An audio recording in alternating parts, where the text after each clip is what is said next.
Right here we have the new Microfiber Madness Deli Pad.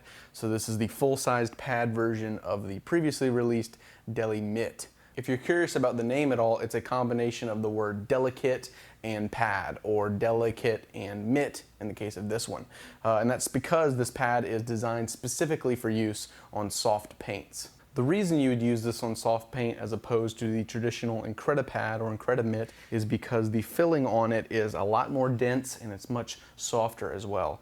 Additionally, the foam that's inside of it is much softer and more gentle on the paint. It does feel a little bit like cardboard, but that's okay. It's nothing to worry about. It shares its durability with the Incredipad as well. This one is probably 2 or 3 years old. It's been machine washed plenty of times and it holds up well. So you can expect the same amount of durability out of these. The moment they released the Incredimitt, we knew that we wanted it in pad form, and we're glad that it's finally here and available for you to purchase. That being said, this isn't a direct replacement to the Incredipad. It's probably something you want in addition to it. So you'd want to pick up 1 or 2 of these in addition to your Incredipads. As always, if you have any questions about this pad specifically or any other wash media, let us know in the comments or reach out to support@obsessedgarage.com.